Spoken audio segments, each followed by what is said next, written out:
Jälleen YouTubeni pitkästä aikaan taas video.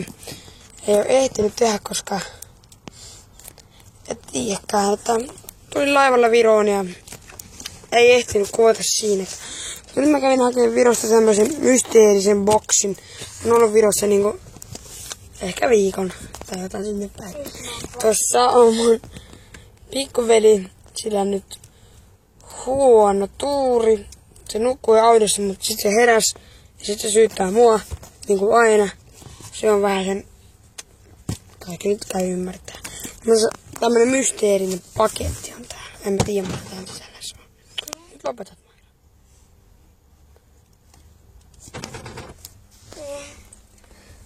Sano moi. Ja sitten tultiin laivalla Viroon. Mä ajattelin kuvata, kun mennään Suomeen, niin kuvaan laivamatkan tai jotain sinne päin ehkä. Mä ajattelin kuvaa huomenna ehkä Maidein tai jotain sinne päin. Tuolla autossa istutaan täällä ja minä tutkailen tätä pakettia täällä. Täällä lukee siis ihan selkeästi Viroa, jos haluatte lukea. Tuossa oli joku nainen. Sitten me ollaan täällä yksin autossa. Ja toi tuijottaa tossa. Tossa istuu mun pikkusisko.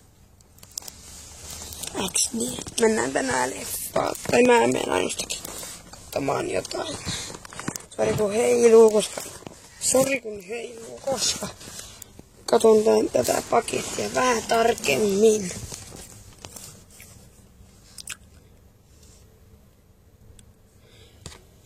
Täällä siis on jotain, katsotaan jos mä unboxaan tän tänään.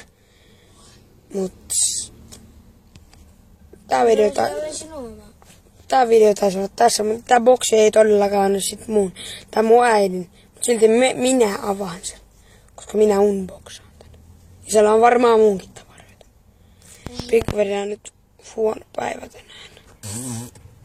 Se häiritsee vähän aikaa. Niin. Sitten ihmettelin, että mitkä nää äänet täällä on, niin ne on nää auton ihme. Teepä Maira uudestaan. Tee uudestaan. Ja tossa se käy. Ota Maira, älä vielä. Kattokaa nyt. Tolleen ne tekee. Tää video taisi olla ehkä jopa tässä. Eli se olisi tästä päivästä nyt moro.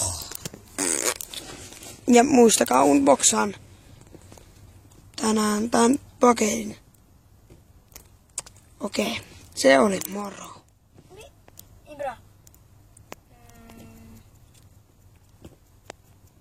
Kämpiä. Nyt sitten, että kun mä tein teitä